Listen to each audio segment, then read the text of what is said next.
Friends त्यता चोरले च्याचालो अनि सेवारो भन्दै आज फेरि मेरो टिक मिनी ब्लग लिएर आएको छु। सम्पूर्ण मेरो टिमलाई स्वागत गर्दै मेरो यो भिडियो हेरिदिनु होला र हेरेर लाइक कमेन्ट गरिदिनु होला भन्न चाहन्छु।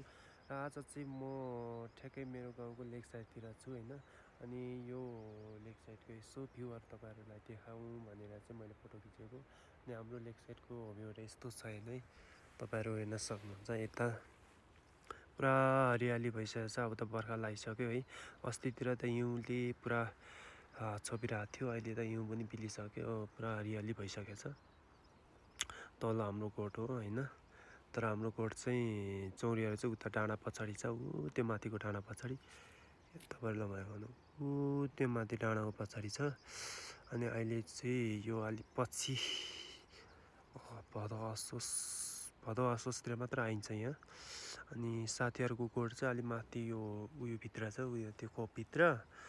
अनि उहाँहरूको चाहिँ जोमु कोट हो, चौरी कोट हो। हाम्रो चाहिँ यहाँ कोट हो कि यहाँ कोट चाहिँ यता बस्दैन नि त, उता अलिक टाढो जान्छ अनि त्यही भएर। अनि यस्तो छ लेकतिर पुरा पानी पर्न लागिरहेछ अहिले।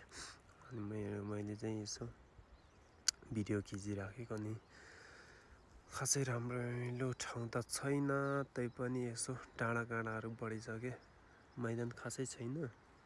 अलिक खुल्ला पाखा भएको हुनाले चाहिँ अलिक कस्तो रमाइलो देखे मात्रै हो, खासै रमाइलो त छैन ठाउँ होइन। यतातिर अस्ति हिउँ ठ्याप्पै थियो, अहिले चाहिँ अलिअलि मात्रै हिउँ छ, सबै बिलिसकेको छ हिउँ चाहिँ। यस्तो छ। अनि